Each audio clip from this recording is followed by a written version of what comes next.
Bahasa Provinsi Bali, melayani dengan cinta.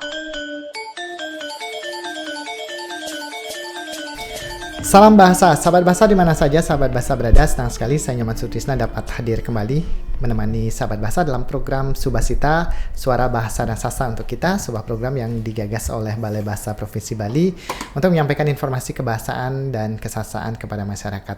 Untuk kali ini Subasita disiarkan melalui studio Subasita Balai Bahasa Provinsi Bali.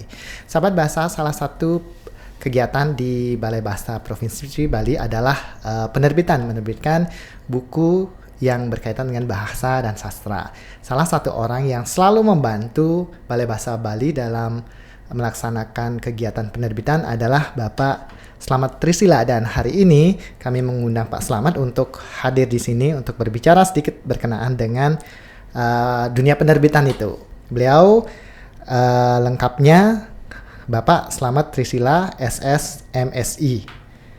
Betul ya Pak Slamet ya? Yap, betul. Ya, Pak Slamet ini saya mengenal Pak Slamet itu di Pustaka Larasan, gitu ya. Kalau sahabat bahasa melihat buku-buku, lalu melihat penerbit dan percetakannya itu Pustaka Larasan. Nah, beliau ini adalah orang di belakang, di balik dari Pustaka Larasan itu salah satunya. Betul ya Pak Slamet ya? Betul. Nah, Pak Slamet, sebelum kita berbicara mengenai penerbitan, saya ingin tahu tentang Pak Slamet dulu deh. Ya. Pak Slamet dulu ini kan SSMSI begitu ya. Betul. Ini dulu belajarnya di mana Pak Slamet? Iya, saya kuliah di sejarah sebenarnya. Jadi jurusan sejarah, Fakultas Sastra, Universitas Udayana. Terus Pak Slamet S1-nya Udayana. Masih. Masih Fakultas Sastra. Iya, Fakultas Sastra. Belum Fakultas Ilmu Budaya. Terus S2-nya baru di Kajian Budaya Fakultas Ilmu Budaya. Tetap Udayana juga. Baik. Nah, aktivitas Pak Slamet sekarang ini apa saja Pak Slamet? Sekarang karena mencari Pak Slamet itu susah. Susah gampang. Jadi kalau yang utama tetap di dunia penerbitan, tetapi untuk beberapa terakhir ini karena kemarin pandemi, jadi penerbitan agak lesu. Kebetulan saya dipercaya oleh Komnas HAM RI untuk editing, terus ada beberapa penerbit dari Belanda juga untuk penyelaras bahasa dan editing juga. Jadi untuk menyambung hidup ketika pandemi saya lakukan seperti itu. Jadi ya itulah untuk bertahan dulu. Tapi intinya tetap di penerbitan tetap karena hanya lesu aja kemarin ketika pandemi. Jadi termasuk balai kan juga penerbitannya juga berkurang banyak waktu itu. Betul. Seperti itu aja, menyiasati aja. Pak Slamet terjun di penerbitan ini sejak tahun kapan sih? Saya secara resmi itu 2001. Jadi ini sebenarnya sudah 20 tahun lebih. 2001 tahun. Waktu 2001 itu Pak Slamet apa? Iya. Jadi saya membentuk Pustaka Larasan itu awalnya sebenarnya Yayasan Larasan Sejarah, dan karena saya lulusan sejarah, pinginnya saya nerbitin buku-buku khas sejarah. Gitu. Tetapi 1 tahun 2 tahun kok banyak peminatnya kurang gitu. Saya akhirnya melebarkan sayap, nggak usah fokus di sejarah deh. Jadi lebih ke ilmu sosial dan humaniora gitu. Akhirnya bahasa, budaya, terus agama juga, apapun di luar sejarah akhirnya kami tangani gitu. Itu ya proses 2 tahun berjalan Pustaka Larasan. Jadi ketika dari yayasan menjadi penerbit Pustaka Larasan itu tadi. Pustaka Larasan itu artinya apa Pak? Kalau dari bahasa Jawa kuno itu laras, dari lurus kebenaran, benar gitu. Jadi istilahnya kami memberi moto yaitu lentera kebenaran akhirnya. Pustaka Larasan itu memberi informasi yang benar lah, apa yang diciptakan, diterbitkan di sana. Dan nanti akan tercermin dengan terbitan-terbitan kami yang memang agak serius ya. Agak serius. Jadi mohon maaf kami belum menerbitkan terlalu banyak fiksi kayak gitu. Fiksi ini hanya terakhir-terakhir saja. Jadi hampir 15 tahun pertama itu kami fokus di ilmiah populer, ilmiah gitu. Jadi dari disertasi, terjemahan dari luar negeri juga. dan tesis seperti itu. Jadi lebih fokus ke sana. Tetapi ketika sudah mulai belakangan ini kami coba untuk ya fiksi juga ada beberapa yang kita cetak, kita terbitkan juga. Nah, dengan Balai Bahasa, saya masuk Balai Bahasa itu sudah mengenal Pustaka Larasan, mengenal Pak Slamet begitu. Sejak kapan Pak Slamet jadi di Balai Bahasa? ketika di Pustaka Larasan itu tahun 2004 atau 2005 itu ya, ketika Kepala Balai Pak Rudi datang, Pak Rudianto. Itu saya dapat kabar aja dari Bu Asmarini, istrinya Pak Cike. bahwa balai butuh orang gitu, ada kepala baru yang ingin nyari ingin membesarkan penerbitannya, terus saya dikenalkan gitu. Ternyata Pak Rudi satu visi dan satu pemikiran mengenai penerbitan. Jadi saya waktu itu ditanya bisa nggak membesarkan penerbitan, minimal mengubah atau memberi warna gitu. Saya bilang saya sanggup, tetapi beri saya kebebasan untuk cara mengubahnya gitu. Nah, Pak Rudi menyanggupi ya. Oke, kalau itu aja ini silakan diekspresikan gitu. Akhirnya yang pertama kami ubah itu jurnalnya dulu. Jurnal Aksara. Jurnal Aksara. Dulu jurnal Aksara itu bentuknya kecil gitu kayak buletin. Iya betul. Terus kami bentuk seperti buku yang ukuran UNESCO. Jadi 15x23 seperti buku jadinya. Tetapi terakhir ini kan harus mengikuti akreditasi, jadi ukurannya 4. Terus akhirnya buku-buku yang berkaitan dengan penyair, seniman atau sastrawan Bali yang 1 atau 2 judul itu harus diserap. Nah itu kita bikinkan buku khusus. Terus beberapa laporan penelitian yang bagus dijadikan buku. Jadi waktu itu saya bilang laporan ini sayang kalau berhenti sebagai laporan, kalau jadikan buku bisa diakses oleh umum. Jadi Pak Rudi banyak mensupport itu. Jadi akhirnya berkembang dan ya sekarang cukup bagus lah penerbitan balai. Dan sampai sekarang juga Pak Slamet masih diminta untuk bantuannya untuk mengerjakan penerbitan. Kalau dulu garda depan, sekarang belakang layar. betul. Sudah mantan ini. Tapi masih siap lah untuk. Iya. Terima kasih. Nah, selama dari 2001 ya tadi itu, dari 2001 sampai sekarang. Kalau dibilang suka duka mengurus. Iya, itu banyak sekali. Tapi saya ingin cerita kenapa saya di penerbitan itu. Sebenarnya bukan 2001. Ketika saya mahasiswa tahun 96 atau 97 bikin bazar buku itu, saya mencoba untuk kulakan buku, tetapi bukunya kok mahal-mahal gitu. Dari situ saya punya pemikiran, apa nggak bisa? Kenapa tidak buat sendiri gitu ya? Kalau bikin sendiri ditekan terus gimana caranya? Bisa nggak sih buku berkualitas itu nggak harus mahal? Dan itu saya canangkan terus gitu ketika mahasiswa. Nah, ketika selesai, tetap kan nggak punya modal untuk bikin penerbitan, saya mencoba untuk nyari kerjaan, tetapi nggak lepas dari obsesi saya untuk bikin penerbitan. Akhirnya pada tahun 2000 itu dapat penelitian dengan Ford Foundation, dapat duit cukup banyak. Nah, saat itu 2001 saya mulai untuk menerbitkan tadi. Nah, kalau terkait dengan suka dukanya ya memang ini ya, yang pasti kalau sukanya dulu itu saya bisa mewujudkan ketika waktu kuliah itu ada seorang dosen bilang ilmu sosial siapapun mau profesor mau apa rumusnya hanya siapa yang membaca duluan. Waktu itu saya masih belum ngerti apa sih membaca duluan. Begitu saya punya buku, begitu saya membaca banyak buku yang akan diterbitkan, ternyata di sini. Jadi ketika mau tulisannya S2, S3, ketika saya edit mereka manut dengan saya, ngikuti aja. Ya sudah, pokoknya Pak Slamet aja yang menyerahkan. Artinya apa? Keilmuan itu memang terus berkembang. Ketika kita menangani jadi ini. Terus yang kedua relasi. Semakin banyak kita menangani buku, semakin banyak relasi. Betul. Bahkan kami Pustaka Larasan ya mungkin agak lumayan relasinya sampai ke Belanda, Australia, terus Singapura itu ada beberapa kerjasama. Selain Nusantara ya, Aceh, Sulawesi, terus Papua, Lampung juga ada. Jawa juga beberapa gitu. Jadi bisa dikatakan Pustaka Larasan ini ambisi Pak Slamet yang dulunya itu betul. terlampiaskan gitu ya. Betul. Jadi obsesi lah istilahnya. Obsesi itu bagaimana diwujudkan. Nah, itu sukanya. Ini ada dukanya. Ketika pertama kali terbit buku Pustaka Larasan. Tahun berapa terbit? 2001 itu? 2001 itu. 2001 itu berapa buku Pak Slamet? 2. Oh, 2 buku. Tetapi saya bukan 2001 langsung terbit begitu, enggak. Jadi setelah saya bilang saya bekerja waktu itu kerjanya di internet ya, di cyber cafe.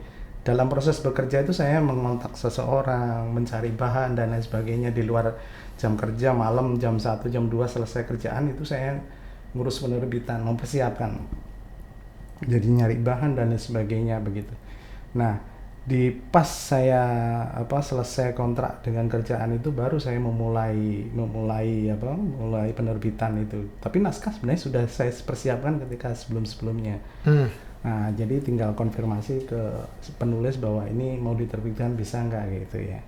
Nah, terbitan pertama kali saya tentang uang kepeng.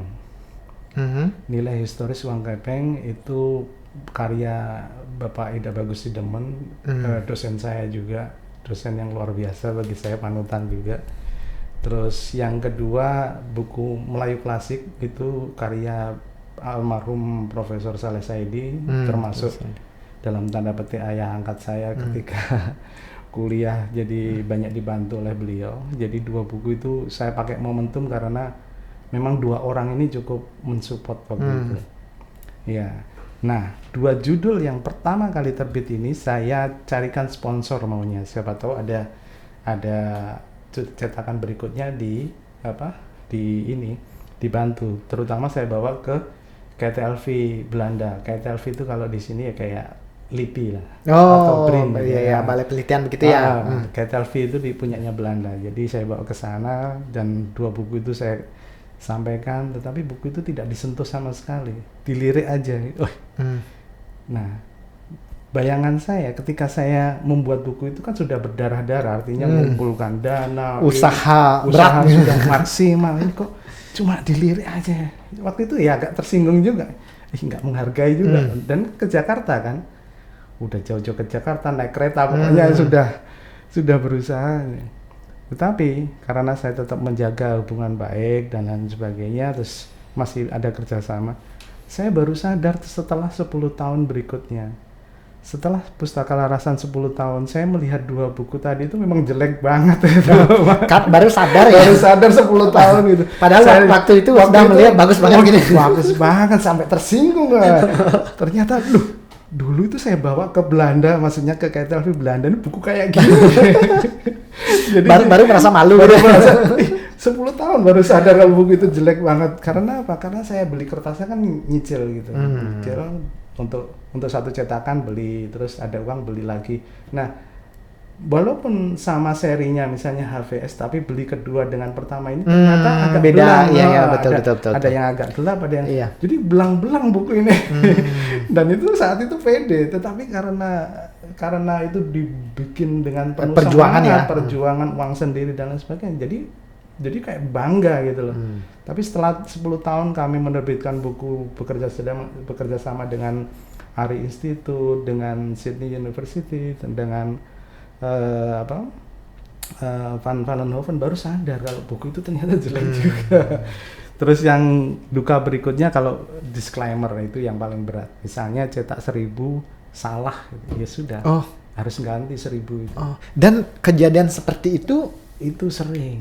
Iya, bukan sering. Itu beberapa kali ya. Beberapa kali dalam perjalanan ini ada sekitar 3 kali yang harus ganti sesuai dengan. Itu kesalahannya di mana biasanya? Ada 2. Pertama memang kesalahan human error. Misalnya saya bawa file, merasa file ini sudah file terakhir ternyata bukan file terakhir.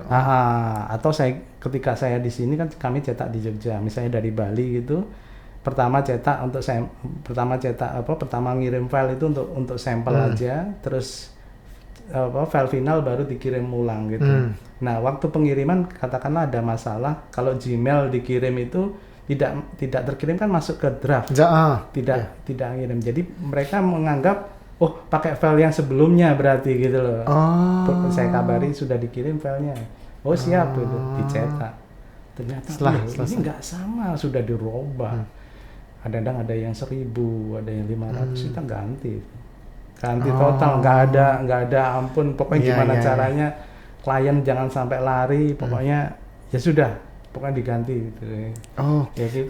Itu malah duka banget ya. sangat itu kalau sudah seperti itu, wah 2 hari nggak akan bisa tidur itu. Kok bisa selalu begitu, padahal hal sepele kadang-kadang, hal sepele sekali. Belum kalau disclaimernya misalnya salah cetak, misalnya pihak percetakan, baru mereka yang ganti. Kami diproduksi gitu hanya mungkin kertasnya aja lah atau apa gitu. Tapi kalau yang fatal itu kami yang salah menyerahkan file itu. Itu fatal itu. Kalau duka yang berhubungan dengan si punya file, si penulis gitu misalnya, itu juga ada? Ada, tetapi nggak banyak. Misalnya penulisnya sudah menyerahkan, terus kami terima. Kalau penulisnya yang salah, ya mereka mesti memaklumi gitu ya. Tapi kalau kami yang salah, mereka nggak mau tahu. Pokoknya saya mau yang benar, yang terakhir, file yang terakhir. Ya sudah, mau gimana lagi? Nggak ada nego-negoan. Artinya apa? Biar mereka juga merasa, oh ini penerbit bertanggung jawab, ini nggak minta tolong dong dibantu, nggak ada. Jadi begitu, oh ya kami yang salah, saya cetak ulang gitu. Jadi ya dari situ mungkin klien akan lebih percaya gitu. Oh ya terpercaya. Terus yang paling dalam tanda petik Pustaka Larasan ini kan untuk di Bali penerbit yang selalu dapat orderan yang mepet-mepet, orang lain nggak terima, kita yang jatuhnya ke Pustaka Larasan. Pustaka Larasan pasti bisa. Waduh, kami bayangkan buku tebal 1 minggu, kadang-kadang 5 hari gitu. Ini ukuran normal sudah nggak bisa ini kadang-kadang. Tapi kadang-kadang karena orang sudah semakin percaya, oh Pustaka Larasan pasti bisa, bawa aja ke sana. Nah itu yang akhirnya terkenal kami kerja adrenalin itu. Jadi bagaimana terakhir ini kami nerbitin buku bukan nerbitin, nyetak bukunya Kasibu Rumah Sakit itu juga begitu, dengan waktu yang mepet, dengan pemilik yang sangat perfect. Di saat sudah di film harus ganti ini, harus ini waktu undangan udah nyebar ini, tapi cetak aja belum. Jadinya harus jadi gitu ya. Harus diganti dan harus jadi, nggak ada kompensasi hari mundur undangan, nggak bisa. Wah itu sudah. Belum lagi si klien itu adalah teman Pak Slamet. Yang itu yang kadang-kadang ya. Iya serba nggak enak. Kadang-kadang. Ya, tapi kalau dari segi harga sih kami cukup cukup peka ya. Misalnya yang pesan ini dari mahasiswa, dari penulis, atau dari pihak yang sifatnya agak filantropi gitu ya. Ya kita juga ngasih harga yang sangat bersahabat gitu. Artinya apa? Kita ikut berbagi gitu loh. Bahkan 3 tahun terakhir ya sebelum pandemi ya, 3 tahun sebelum pandemi itu kami ya dalam tanda petik ya ada CSR-an gitu. Jadi ada beberapa penulis yang kami bantu, minimal free atau 50% untuk kertasnya aja. Buku kami serahkan, silakan dijual kayak gitu-gitu. Jadi ya untuk berbagi aja. Nggak banyak sih, cuma ya mereka biar merasakan juga, terutama yang belum punya buku gitu misalnya itu. Ya. Nah Pak, saya sering mendapat komplimen dari yang punya buku. Ini pasti Pak Slamet ya gitu. Kadang-kadang gitu karena katanya covernya itu loh ini ketahuan dari Pak Slamet. Jadi gini, jadi Pustaka Larasan itu yang kami tekankan pertama tampilan ya, walaupun don't just cover ya. Tapi bagaimanapun tetap ya harus diakui itu. Itu kami punya perhatian khusus, dan terakhir ini ya kami cukup menggandeng ada beberapa fotografer atau penulis atau ilustrator juga ilustrator, karena juga biar mereka ada kontribusi dan nama bisa disebar bersama-sama gitu. Terus yang kedua, kami selalu punya penekanan misalnya penggunaan font. Penggunaan font itu kita nggak sembarangan. Misalnya yang terjemahan kami punya font khusus. Terus font ini, jadi orang begitu buka halaman pertama aja sudah kayak aromanya itu udah kelihatan bahwa oh ini Pustaka Larasan ini. Terus ya selain font, terus beberapa terakhir ini kita menggunakan kertas khusus gitu. Jadi kalau ada orang yang memang menginginkan penerbitan yang eksklusif, ya kita coba carikan kertas yang nggak pasaran gitu. Gimana caranya? Yang tadi buku yang saya terima itu termasuk kertasnya itu? Itu masih pasaran. Tapi itu juga sudah sudah bagus. Ya, kami mencoba dummy itu 80% mirip dengan buku aslinya ya. Jadi orang tidak akan sudah ada bayangan lah nanti bukunya akan seperti jadi, apa. Ya kami tetap menjelaskan bahwa ini masih dummy, tetapi orang membayangkan selalu menerima, ini kok sudah jadi gitu. Tadi juga saya gitu. Ini kan sudah. Ya. Jadi artinya memang dummy ini bayangan dari buku yang jadi, tetapi kalau di fotokopi, di asal bikin gitu ya, nah itu kan percuma nanti. Dari dummy ke aslinya jauh banget. Ya, itu kan enggak ini. Padahal dummy ini sudah membayangkan kurang lebih seperti ini. Jadi kami mencoba dummy-dummy yang kami buat itu ya 80% lah. 100% memang nggak bisa karena digital sama cetak memang beda. Ya. Nah, kembali lagi ke sampul, ke cover tadi. Pernah tidak Pak Slamet? Karena dari beberapa penulis itu memang mereka bilang udah kasih Pak Slamet aja gitu. Pernah tidak dari penulis itu yang komplain tentang cover itu terutama? Cover selama ini tidak ya. Jadi karena saya selalu berarti yang mereka ngomong ke saya udah kasih Pak Slamet aja. Jadi kan gini, kalau proses pembuatan cover biasanya ada dua istilahnya dua opsi lah ya. Saya tanya dulu apakah gambar dari sana, dari penulis, atau punya kolega yang bisa untuk itu. Saya nggak punya, udah saya serahkan. Nah, ini ketika diserahkan inilah kami yang menjadi penentunya. Jadi ketika kami menjadi penentunya, ya sudah kami coba untuk menghubungi ya penulis atau fotografer yang punya foto, atau kalau enggak ya sudah, kalau ada waktu ya kita bikinkan grafisnya gitu, otak-atik.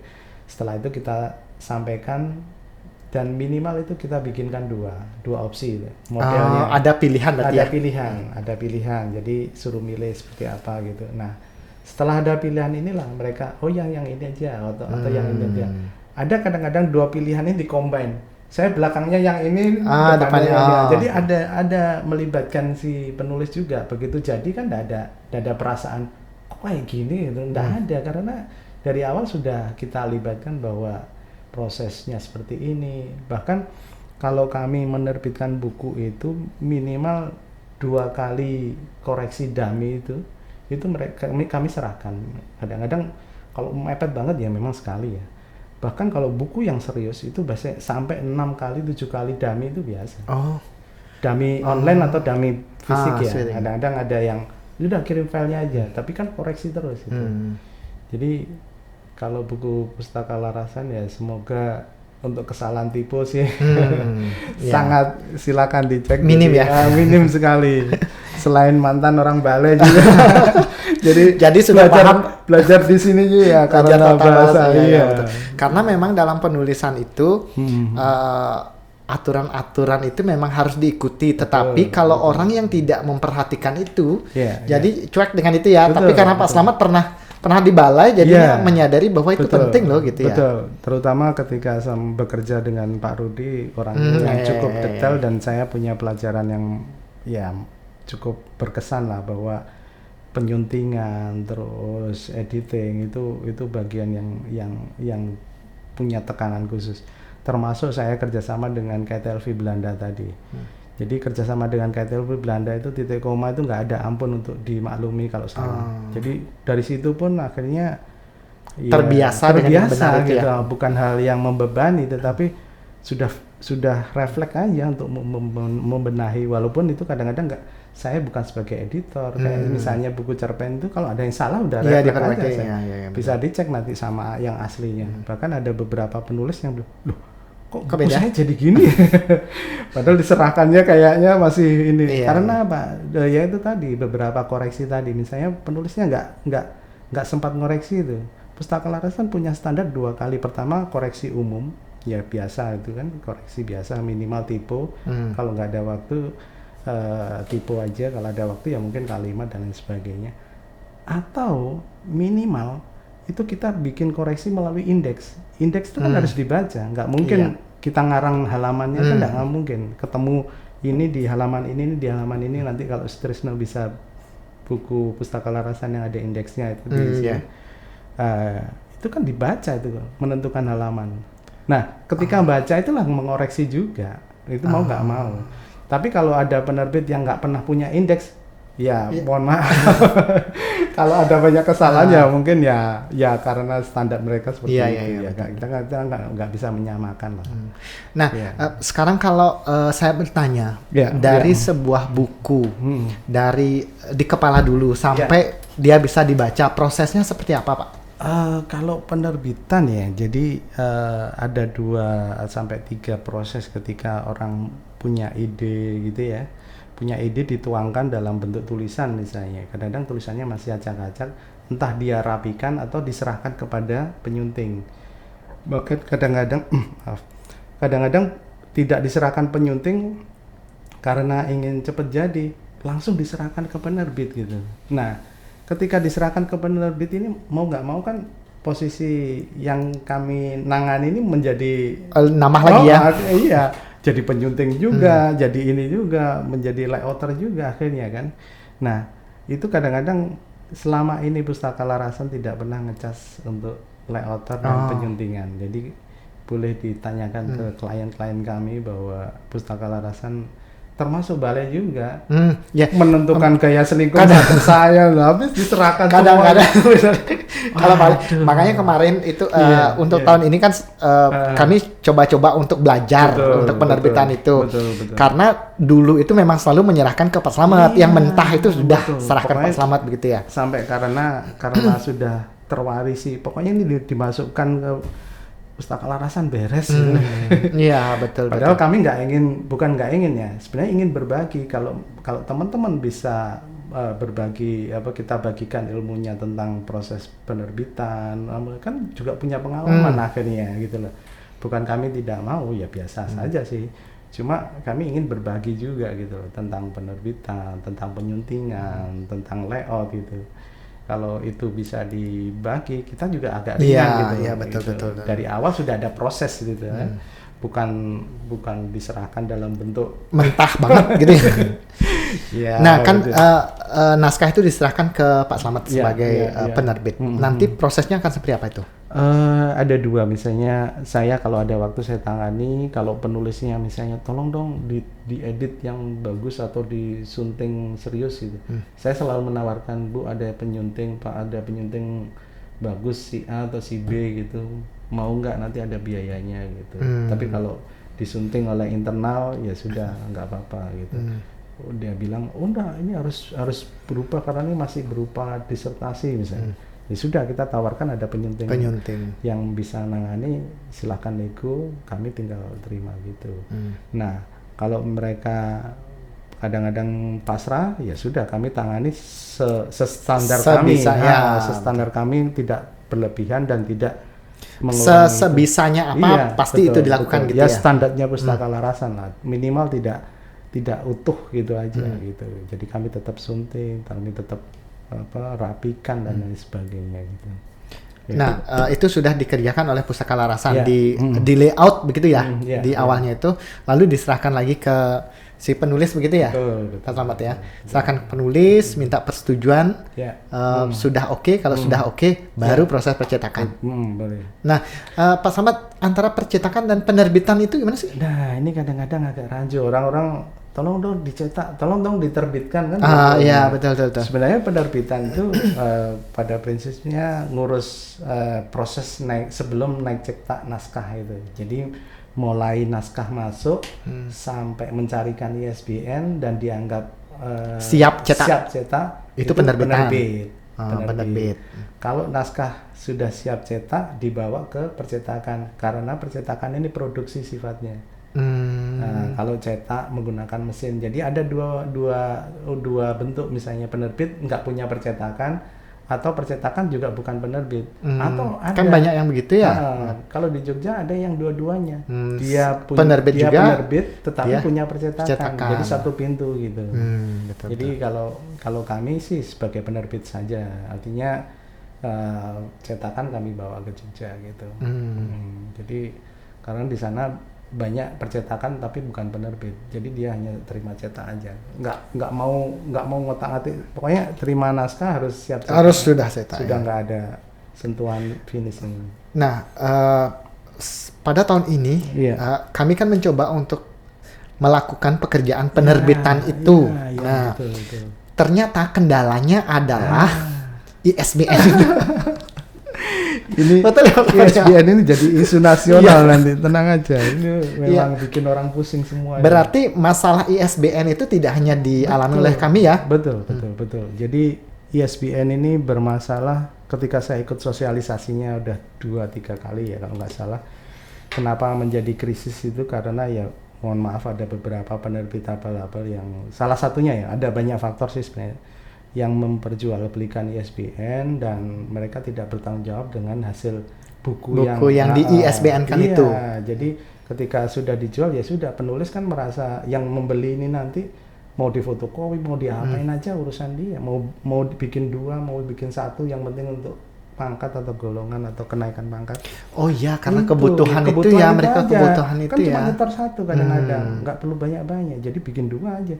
Mereka nggak lupa, nggak serah simpan, wajib serah simpan ke yang mengeluarkan ISBN itu. Ya, ISBN betul. Kok ngeluarin misalnya sudah 500, ini yang masuk baru 200 ya. Jadi semakin krisis kan. Begitu dicek ternyata ya banyak itu. Terus ada yang memang kelalaian penerbit yang tidak menyerahkan. Terus yang berikutnya juga terlalu banyak buku yang terlalu sederhana dicarikan ISBN juga. Oh, yang harusnya tidak layak perlu, untuk dapat ISBN. Makanya gitu. Sekarang beberapa item atau beberapa buku yang sifatnya tidak harus diberikan ISBN sama perpustakaan langsung ditolak. Ini tidak perlu dikasih ISBN. Tapi ada gantinya nanti dulu. Oh begitu. Berarti ada legalnya lah dari buku itu, tapi tidak ISBN begitu bukan ya? ISBN. Jadi saingan ISBN tapi ya masih lokal. Beda. Kalau ISBN kan internasional standar number book, jadi mereka bisa diregistrasi di London ya, di internasionalnya. Kalau yang satu ini enggak gitu. Jadi kemarin kami ada beberapa mahasiswa nerbitin buku, mereka pingin ISBN, saya bilang kita coba ya gitu, kita coba. Ternyata nggak dikasih. Ini tugas mahasiswa, tidak boleh dicari, tidak itu dari perpustakaan bilang gitu. Saya sampaikan ke mahasiswa, ini keputusannya perpustakaan bahwa buku kalian nggak bisa di ISBN kan gitu. Ya gimana caranya kalau ada? Oh ya udah, kita pakai namanya QRCBN. QRCBN itu semacam ya nanti ada barcode-nya tapi barcode kotak ya, bukan barcode pemanjang gitu. Iya. Sama prosesnya, sama pengajuannya, sama harus ada linknya juga. Sama persis, cuma dia hanya nasional aja. Dan dia tidak melegalitaskan proses penerbitan itu menjadi kenaikan pangkat dan lain sebagainya. Ya sudah, yang penting ada identitas barcode-barcodean lah. Jadi mahasiswa juga suka aja karena dia masih belum memerlukan. Iya betul, mereka juga tidak butuh itu ya. Tidak butuh untuk naik pangkat kan. Jadi oh ya udah, ini bagus. Jadi malah. Kalau pengalaman Pak Slamet dari ngurus ISBN yang dulu sama sekarang? Saya ngurus pertama kali yang zaman purba itu. Itu masih pakai fax. Oh. Jadi pakai fax. Ngirim ya. Dikirim pakai fax. Ditunggu sehari jadi gitu. Jadi persyaratan dulu bayar satu ISBN 25.000. Saya masih ingat itu tahun 2000-an itu. Tahun sampai 2005 atau 2006 itu sudah mulai diprotes oleh teman-teman di media, di blow up, akhirnya negara menanggung itu.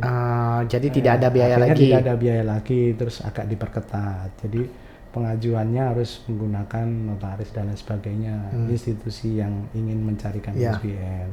Nah sampai sekarang akhirnya masih kebobolan lagi, akhirnya diperketat lagi. Sekarang prosedurnya diperketat, terus pengajuannya diperketat. isinya juga harus aturan disampaikan. bukunya itu juga buku harus sudah jadi begitu ya, iya, harus untuk cari dummy-nya SBN. juga. Ini masih sementara sebenarnya, bisa dummy utuh atau dummy atau yang halaman depan. Tetapi kalau dummy utuh tidak lebih dari 2 mega sih nggak apa-apa karena bisa mempercepat. Betul. Kalau dummy utuh itu juga iya kalau masalahnya kayak kami kemarin nerbitin hampir 600 halaman. Yang kita kirim baru bisa 200 ya. Iya, dan 300 pas gambar-gambar nggak bisa kita kirim, dibatasi 2 mega. Iya. Mereka juga kesusahan kalau harus membaca dummy utuh begitu ya? Enggak, sebenarnya mereka nggak perlu membaca. Itu hanya untuk membuat mereka yakin bahwa ada loh bukunya. Bentuknya ada, sudah ada ini, sudah itu. Khawatirnya ISBN Perpusnas itu kan mereka nggak tahu ini benar ada buku tidak gitu ya. Ada nggak ini benar-benar sudah jadi buku nggak? Jangan sampai dia ngeluarin ISBN tapi nggak ada yang store ke dia kan, nggak jadi bukunya, dibatalin atau penulisnya nggak jadi nerbitin. Nah itu kan banyak faktor yang saya sebutkan tadi itu ya seperti itu. Salah satunya seperti itu. Tahu-tahu penerbit ini ngajukan 2 tempat, penulis ini ngajukan 2 penerbit misalnya. Iya. Tahu sini ngajukan dapat ISBN, yang sana dapat tapi nggak bilang. Jadinya kan 2 ISBN padahal bukunya 1 ya. Betul. Akhirnya ngabari, Pak saya sudah dapat ini dari kampus. Aduh, kok nggak bilang kan kita ngajukan. Ini kan nggak bisa dibatalin akhirnya. Nah, salah satu juga gitu. Nah, kalau ada kasus seperti itu gimana tuh jadinya? Ada pembatalan ISBN tidak, Bang? Masalahnya pembatalan ISBN sekarang ini agak susah. Kalau dulu bisa, saya masih bisa misalnya asal tidak lebih 1 bulan gitu ada pembatalan. Kalau dibatalkan masih bisa kalau nggak salah. Yang nggak bisa itu di-replace ya, misalnya diganti bukunya itu mungkin nggak bisa. Kalau dibatalkan bisa. Saya pernah membatalkan ya sekali 2 kali aja, bahwa ya seperti itu, ada kasus yang sama, ini diajukan, di sana diajukan. Mungkin penulis kan merasa siapa yang duluan lah, karena mau dipakai. Betul. Gitu. Karena mereka juga cepat-cepatan gitu ya.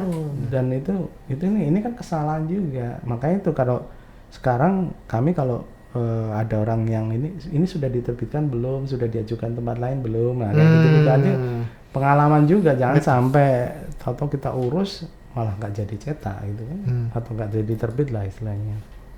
Ya betul. Ternyata untuk mengurus sebuah buku menjadi mengurus sebuah pemikiran menjadi buku itu prosesnya panjang. Pasti ada sentuhan tangan-tangan yang nggak kelihatan. Betul. Iya, karena di balik layarnya itu banyak orang yang terlibat ya untuk jadi sebuah buku ya.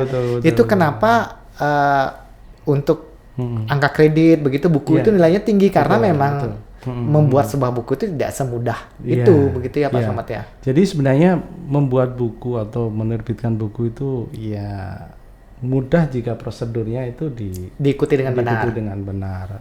Tetapi menjadi tidak mudah karena ngakal-ngakali. Nanti kalau ada sesuatu yang ditemukan, nah ini semua jadi kena. Bahkan sekarang kan untuk mengajukan ISBN kan harus ada keaslian naskah juga. Kekhawatirannya ternyata ini diklaim oleh penulis lainnya. Padahal ISBN tidak mengurus legalitas yang bahwa mendapat ISBN berarti yang sah si A, si B, tidak ngurus. Hanya registrasi aja sebenarnya. Tetapi kadang-kadang penulis merasa, saya sudah ada ISBN sudah dipakai untuk legalitas. Nah ini kadang-kadang salah penangkapan. Yang terakhir yang memang kesalahan fatal itu karena gini, ISBN semangatnya diberi ISBN itu kan untuk diseminasi, untuk disebarluaskan, diberi nomor, diberi registrasi agar bisa diakses gitu. Minimal ketika dia cetak itu di Perpustakaan Nasional ada. Jadi akses itu ada, di pusat ada. Tetapi ketika orang jadi cetak 1, cetak 2 ini kan tidak kesebar. Semangat memberikan ISBN yang untuk biar tersebar itu nggak ada. Nah ini juga lagi dibenahi juga. Makanya kita diperketat, dipersulit. Seolah-olah dipersulit. Kalau saya sih nggak merasa dipersulit karena saya sudah mengalami zaman yang tidak enak dan bayar satu ISBN 25.000. Sekarang kan satu ISBN paling 10.000 karena beli materai. Iya, karena beli materai. Pak Slamet, berarti buku yang tidak dicetak, kalau misalnya kita hanya membuat buku digital gitu misalnya. Ada fiturnya nanti. Jadi nggak harus mengakses fitur yang buku cetak. Pilih aja nanti di ISBN sekarang sudah difasilitasi. Kalau itu diskografi misalnya video terus alat rekam itu bisa dicarikan ISBN, jangan salah. Misalnya Sutrisno misalnya dokumentasi balai kegiatan ini apa gitu ya. Mau atau, diresmikan gitu. Iya, termasuk misalnya siaran-siaran dikumpulkan jadi satu dalam bentuk audio CD atau apa, dicarikan ISBN bisa. Karena nanti ada registrasi yang pilih audio, pilih audio visual, itu ada pilihannya. Jadi dipublish dengan apa?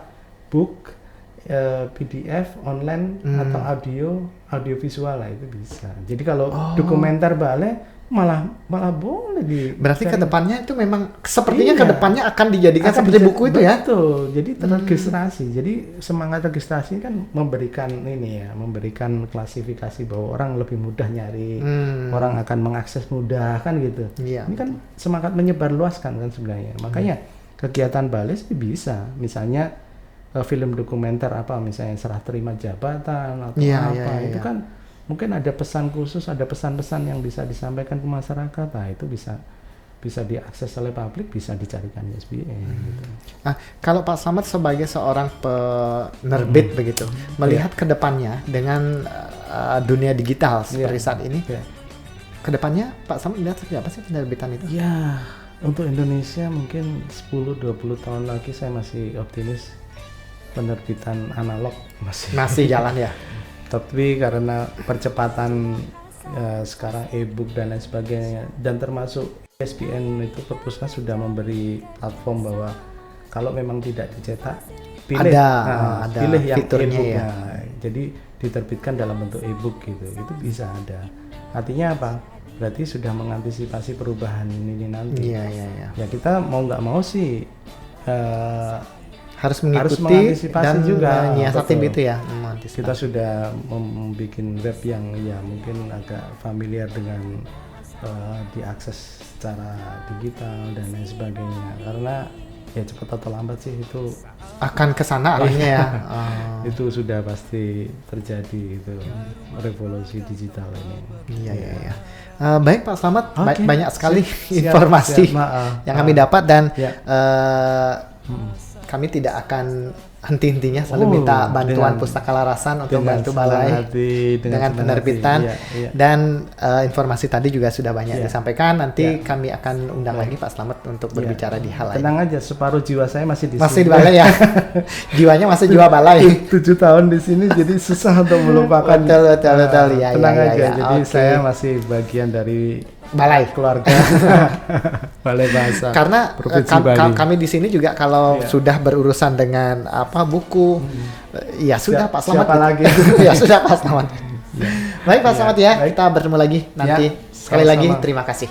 Terima kasih juga atas undangannya. Baik sahabat bahasa, demikian tadi diskusi saya berkenaan dengan percetakan penerbitan buku dengan Bapak Slamet Trisila. Semoga apa yang kami diskusikan tadi bermanfaat dan mohon maaf jika ada hal yang kurang berkenan. Kita akan bertemu lagi dalam program Subasita selanjutnya. Salam bahasa. Untuk kita